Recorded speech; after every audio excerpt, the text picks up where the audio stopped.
Hey guys, so obviously when you know I look crazy like this, you know we're about to do a get ready with me. Today's topic is a sensitive one that I've wanted to talk about for a while. I'm not picking my nose, I'm just scratching it. I don't fully know what the topic is gonna be, but we're just gonna roll with it. Yeah, before I get into,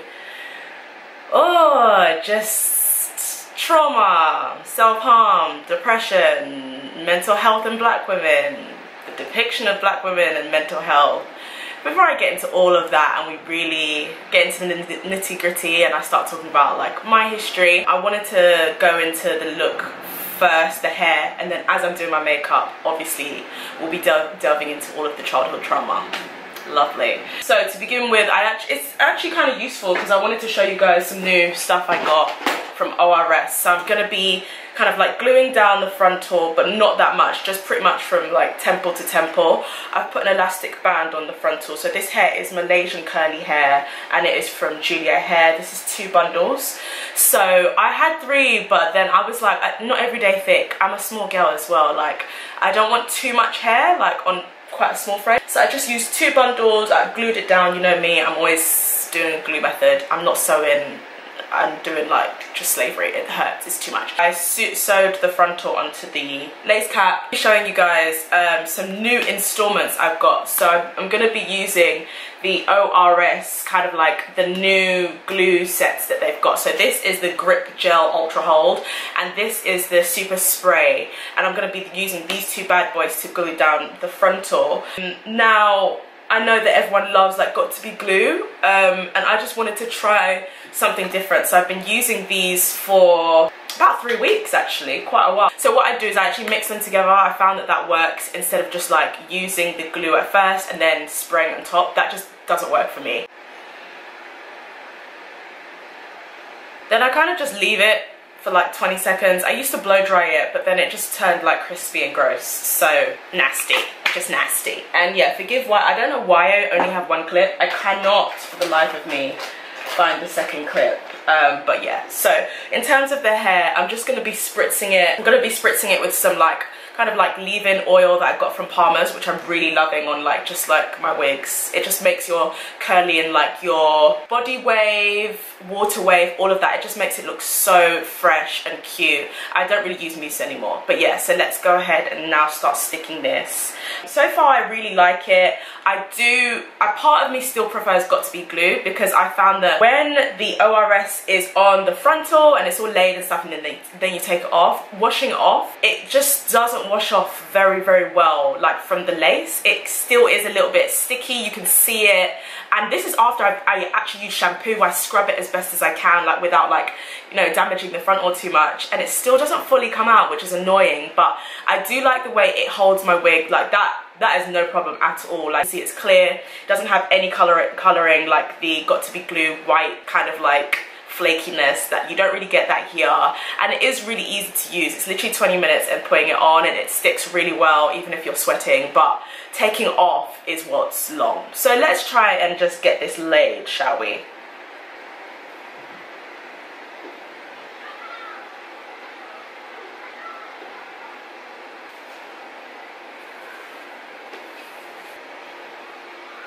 Okay, so we will come back to the hair like after everything's set, and yes, this is a belt from a snakeskin jacket that I own.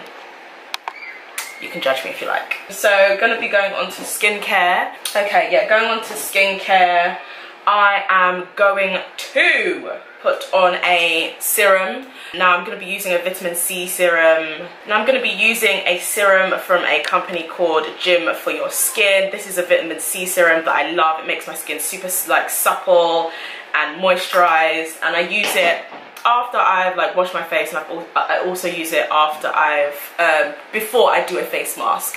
I can't actually believe I'm gonna talk about this because actually, I knew I was always going to talk about it, but I wanted to talk about it when I hit a certain milestone. I hit that milestone, and then I kind of like wasn't prepared to talk about this still, which is fair. Like, I'm only human, do you know what I mean? Like, this is not an easy, it's not an easy thing to admit. I have spoken about this on my channel years ago. I must have been in uni, and I was just really upset that day, and something was like, sorry, I'm just switching off my hot comb. Something was just really minor and it really upset me, and I ended up making that video. This is the Ordinary Hyaluronic Acid Daily Moisture, Natural Moisturizing Factors with HA. But yeah, so it's not an easy thing to talk about. Basically, I hit my four-month milestone of not self-harming. Man, what do I even say, man? I don't even know what to say to you guys. Like, I'm gonna cover everything. I'm gonna cover everything. It's just, sorry if if it's taken me a while to get into talking about it. The last 2 years, is it 2 years? 2, maybe 3 years, I have been self-harming pretty much constantly. It's not even funny. I just use humor to mask pain, and I use it to process pain. After this moisturizer, I always use a SPF. If you're using anything with a hyaluronic acid, you should always follow with an SPF. I'm going to be using the Black Girl sunscreen all over, just a thin layer. It's really moisturizing, has like jojoba butter, and it is Black Girl owned. It's not like white or ashy. I don't even know where to start. I'll start by saying that, yeah, I spoke about it years ago, and it stopped being a problem for a really long time. So that was 2014, 2013, I think. I spoke about it on my channel, and I was really struggling with uni, and self-harming wasn't as big of a problem at uni as it is now in the last like 2 years for me. And I definitely know why. I definitely have a lot more triggers than I have at uni, and that says a lot because uni is a very, very stressful time.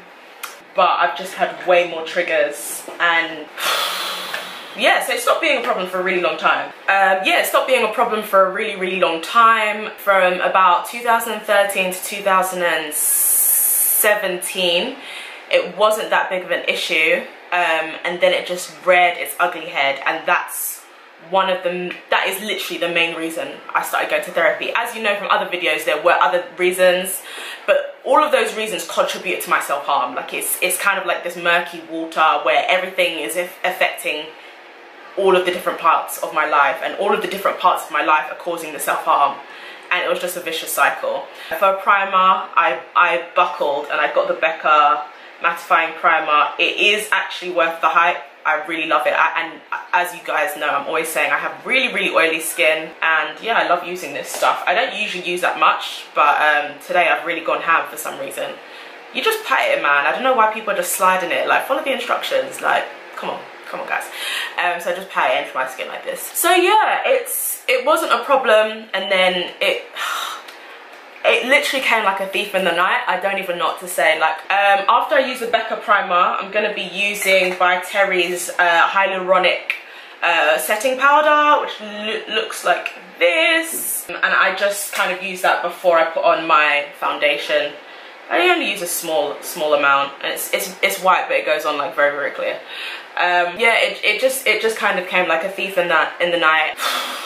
Okay, so let's just break down the whole self-harming thing, because I think a lot of people don't understand why people self-harm. They don't understand what self-harm is. It's not just cutting yourself. For the basics, self-harming is basically, it is an unhealthy coping mechanism. It's what certain people who, like myself, do when they feel stressed, when they feel anxious, when they feel depressed, and they don't know what else to do. It starts off being like the last resort, and it's because they can't, it's because I can't, and other people who self-harm, we feel like we can't verbalize our feelings. A lot of the time, unfortunately, like perhaps culture or just the way you're built, or for whatever reason, you feel like you can't explain everything you're going through. It's almost as if like what you're going through is too much to, you can't even say it, like it's too painful. Like there's just so many words you want to say, there's so many things you want to express, bruh, and it's painful. Like I don't know about other people who self-harm. I have looked into like self-harm groups, like if anyone knows of any to let me know, but the one I found, like it runs at really awkward times. But for me, like when it gets to a really low point, I literally feel a sense of pain like in my body. And I don't know if people know, like sometimes heartbreak isn't just like emotional pain. Like sometimes it genuinely transcends into your body and you feel that knot in your stomach. I don't know if other people feel this, but I definitely feel this, and it to the point where I'm just like, I can't speak about this. I can't, like, and I am very verbal, but I can't, like, it's almost like such a strong person has held on so long. They've held on so long and they've let so many things go, and they've allowed so many things to happen, and they've bitten their tongue so many times that you reach a breaking point. But all of those things that were like breaking you remember them and they're in your mind and you want to express them, but you can't, or you feel like you're not in a safe space to express them. And for me, that's when I self-harm, because it's like you want to feel like you need an outlet. It's very similar to people who, and I really didn't like it when my therapist said this to me because I was being quite self-righteous about everything, but it's very similar to people who take drugs. Use smoking as, I don't actually know the main reasons why people smoke, but like just unhealthy habits like overeating, drugs, alcohol, any type of like just escapism founded addiction is very similar to self-harm. Very, very similar to self-harm. Oh, foundation. I really love the, I love how I'm just like, oh, self-harm, foundation. But I genuinely do really love it. It's the Revolution Conceal and Define. And they have a lot of black girls who work on their PR team. And I like that stuff. Yeah, so that's one of the reasons I self-harm. There's quite a few. But I really feel like it's important for people to know, because I think people have a very warped and ignorant view of what self-harm is or why people self-harm. Like, it's also not always due to like feeling suicidal. Like sometimes it's just, you're just fed up. Like for me, I'm fed up. You've held it in for so long, it's like I don't know what else to do, so like for me, I scratch, but I don't just scratch like an itch, like I scratch till like I see blood. Yeah, so like I scratch, but self-harming is also very addictive. So at some points, and I don't know if this is for everyone, but at some points it just feels like, okay, whatever method I'm using to self-harm is not sufficient. I need to cause myself more pain. And part of that, as I was saying, like the causes of self-harm, like part of that is also due to just like the way you view yourself, like as a person. Like for me, like being bullied as a child, like all of that trauma hadn't been dealt with, even though I thought it had. Like, you know, I'm 27, like you think, okay, like whatever, it's the past, but it's still in here. It's still in you. You don't realize until like something happens and it brings it out of you. Like it's been in there the whole time. Some of my triggers are things like rejection. So like if I'm rejected for things for work, and this is why I keep on saying like influencing is not glamorous. Like a lot of things from work and from this has caused my triggers, because it's just like I can't deal with this. Like I don't even know how like the ancestors in the 50s and 60s dealt with, because it's a lot. Like the stuff that black women have to deal with as influencers, and not being paid on time, and now I'm like struggling with bills and things like that. Like, to be fair, I'm glad that those things don't really happen anymore, because I've built systems so that they don't. But there's a lot that goes on that can cause so much stress, and as I said, like that's one of the reasons why it's for me, like the bullying as well, it warps your sense of worth. So even though I'm working through it, and this is why I went to therapy in the first place, I've constantly been told, and not just at primary school, but primary school, secondary school, things in college, have constantly reminded me that I'm not enough, and I'm not worthy, and I'm not worthy of certain things. So if I get rejected for like a brand or something, even if it actually has nothing to do with my race, sometimes it does, sometimes it doesn't, the voices of my past and the voices that have still been there, that haven't been unpacked, will say, oh, well, of course I didn't get chosen because I'm X, Y, and Z, and I'm this, that. And then it's just, and it's not just the one thing. As I said, it'll be a overlapping of different circumstances that cause me to just be like, oh, okay, I'm self-harming. I'm self-harming. Another thing that people don't realize is that it's also because you feel like you're invisible. Like sometimes people have made me feel invisible, people close to me have made me feel invisible, or like what I do, being an influencer. Bro, I work so hard. So hard. Like people don't realize how hard I work, and sometimes, and I'm not doing this so someone can feel sorry for me. I'm doing this so that like I want to broaden the conversation when it comes to black women and self-harming. I don't think people realize that like that's something that affects us. Yeah, my hair looks crazy, but it's a work in progress. Sorry, I wanted to lift my makeshift headband because I wanted to contour my head a little bit more. But yeah, so I just feel like there's a very ignorant and sometimes a very hostile and rude conversation about self-harm, like almost as if like maybe like we're sadomasochists, or it's not that, it's just an unhealthy coping mechanism. Like that is literally it. And I think once people start to see it as an unhealthy coping mechanism, it's easier for them to humanize people. I'm not saying that people who are sadomasochists aren't human. I'm just saying that that's a different conversation. And I think having an unhealthy coping mechanism is very human. Like everyone has it. Like y'all, like a lot of people on the internet like to pretend like they're holier than thou and they ain't got problems. You do, and you have unhealthy. Unless you've really been going to therapy and unpacking that, you probably have very unhealthy ways of dealing with your stress as well. You just might not self-harm. You just do something else because your triggers don't cause you to. So for me, like the first time I self-harmed was when I was going through a really tough time after I had almost been kicked out of uni. If you haven't seen that video, it's below. I'll link it below. I'm going to be using this Sport FX setting powder and bronzer to just sort myself out.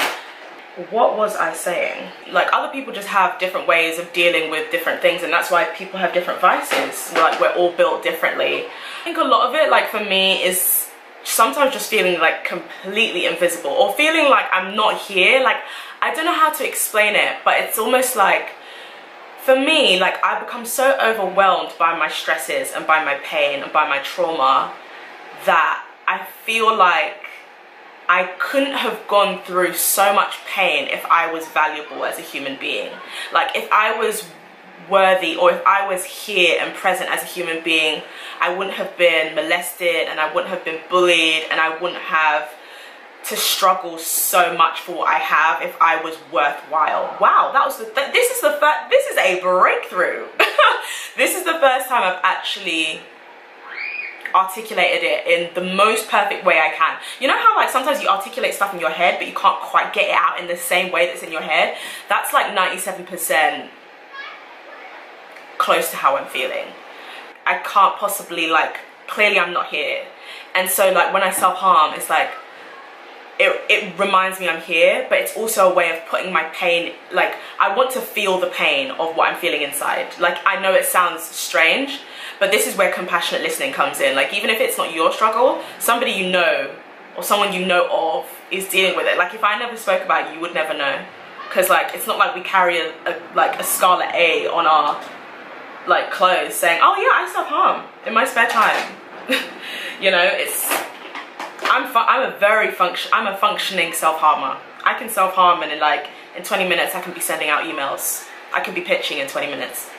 It's really like, it's very scary. It's basically like kind of similar to people like Kerry Washington's character in Scandal, or Viola Davis's character in How to Get Away with Murder. Very functioning. Like you'll just get up and be like, okay, I'm done now. I can continue. It's very unhealthy. It's very unhealthy, but for me it's a gateway to being able to function again. It's an unhealthy way, but it's a gateway. It's like, okay, once I've self-harmed, it's like, okay, continue being bad in a good way. But obviously like you're struggling, you know, you're struggling with things and you need to deal with them. Yeah, like for me, I like feeling the pain of like what I'm going through inside. It has an outlet, and I can feel the pain on the outside as much as on the inside. I'm just setting with the Black Opal setting powder.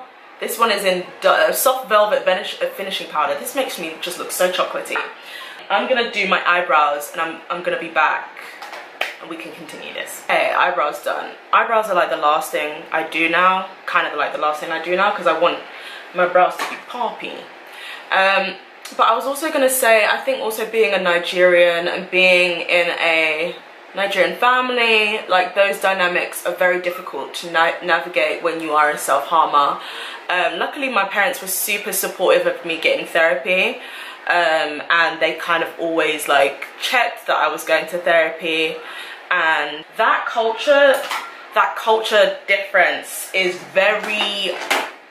it's hard. As much as our parents love us, I think there's just a lot of things they can't understand, and even though they brought us to this land, it's just very different from what they know and what they are used to, and I think when you take them out of that, wait, no,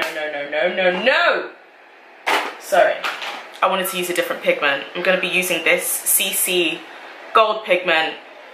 It's really cool. It comes in a subscription box that's created by a black woman. It's called Itoju box, and I really wanted to support them, so I'll link that in the info box.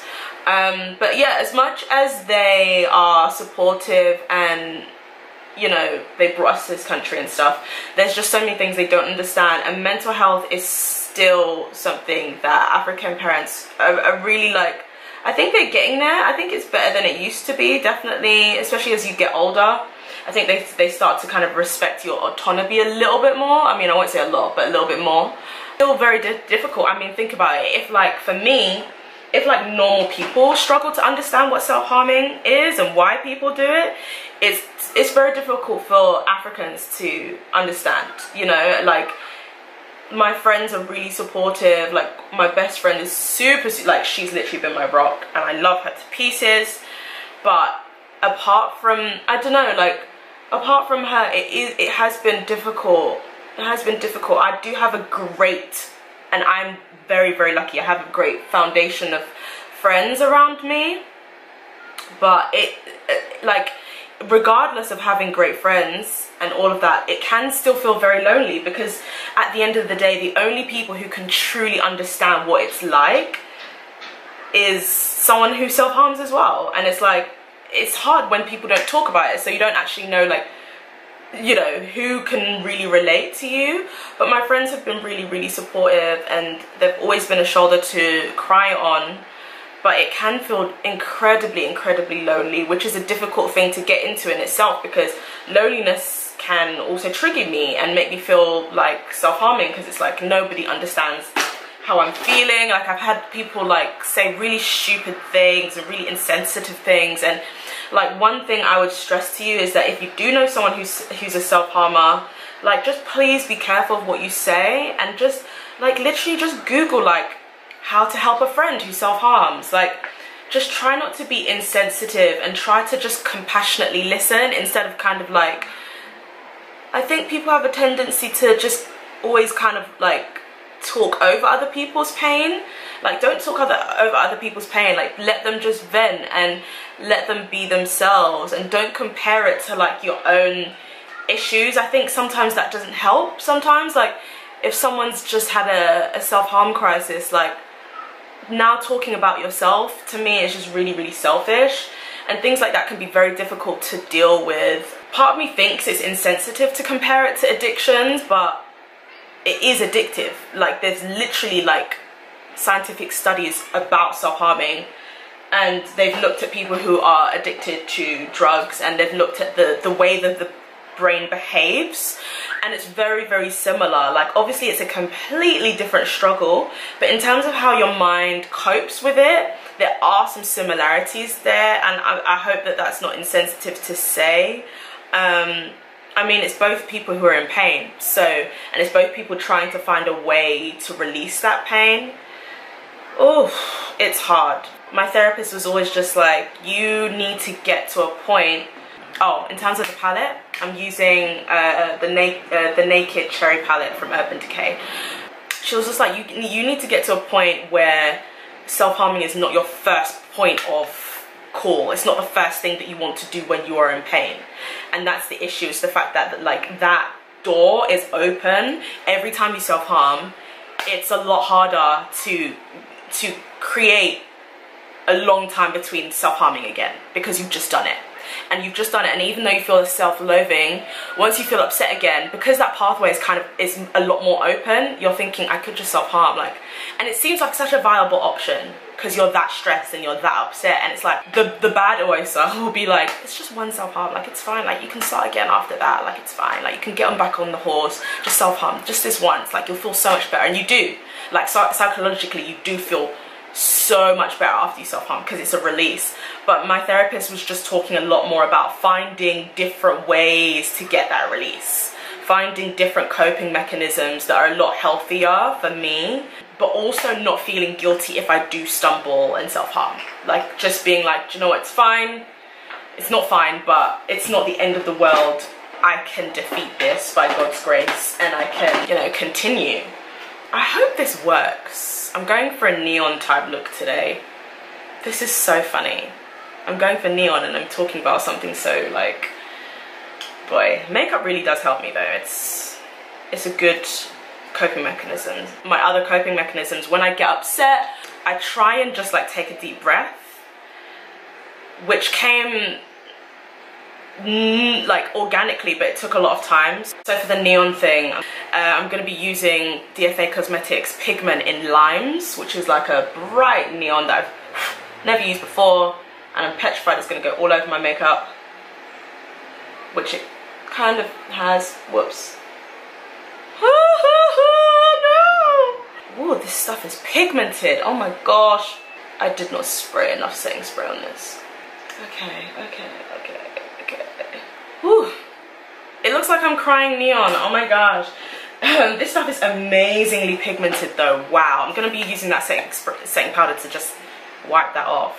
Oh, that came off really easily. Amazing. Fabulous. I just really want to change people's perception of black women and mental health, especially when it comes to self-harming. Because I feel like there's definitely a culture of shame when it comes to self-harming. Because it's like, ew, why would you want to hurt yourself? But it's not, that doesn't take into account like the actual backed up reasons why your mind would work in a way to do that, you know, and it is a real thing. Yeah, I mean, like every time I thought of self-harming, I always thought it was just cutting.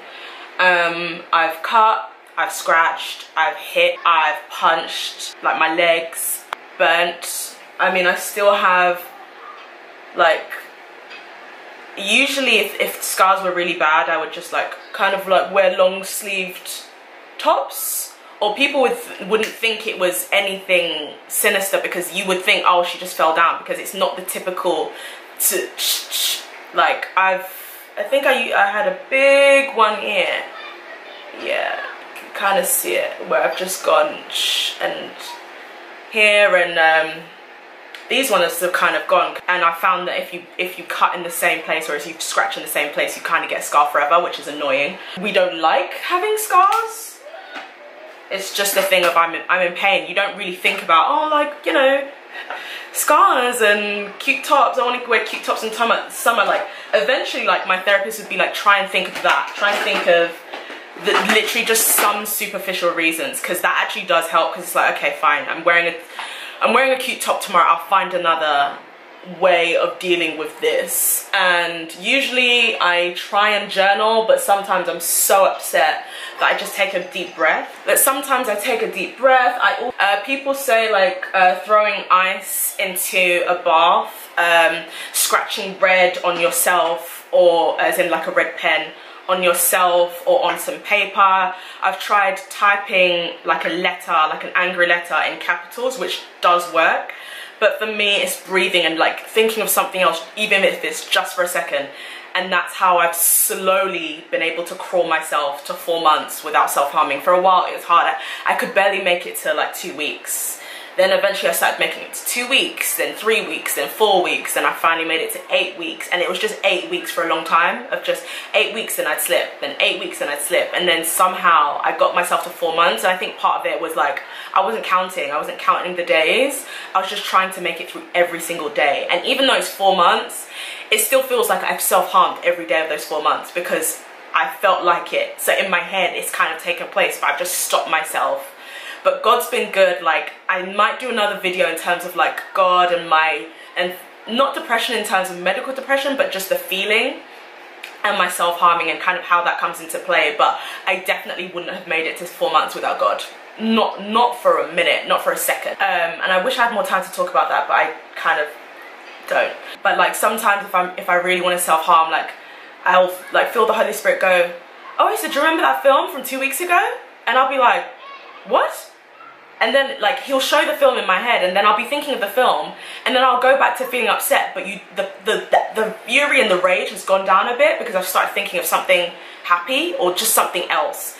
And I started to realize, I was like, oh, that's his little tactic. And it's an actual tactic that psychologists recommend. It's just distracting yourself and think about something literally for 2 seconds, and it's really powerful. So if you're struggling with that, yeah, that works. And if you are a black woman struggling, like, you're not alone. I don't know any other personally, but I see some on Twitter, and it's nice to know, like, okay, like, I'm not alone in this. Like, there are other black women, and that's why it's so annoying when I see things like Hollyoaks, like back in the day, and they would talk about self-harming and display it in a very like two-dimensional, boring, like stereotypical way, where there's so much nuance and there's so many types of people who self-harm.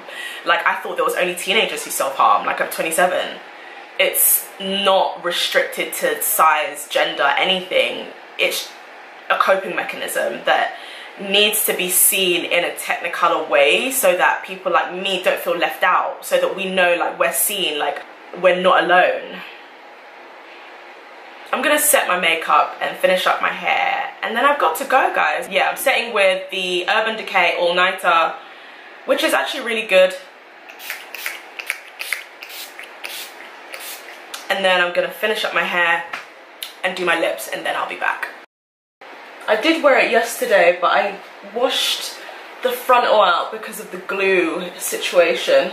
I'm just putting in some oil just to give it a bit of, oh, look at that bounce back. So this is the Palmer's oil that I was talking about. But yeah, so I'm just gonna kind of like spritz some more oil in there, like get rid of that dryness. Yeah, I'm glad I spoke about this. I feel a lot better. I feel a lot better, and even if I am judged, like, it's not that I don't care, I just think it's more important to make someone out there going through this feel seen than for me to be worried about what other people will think of me.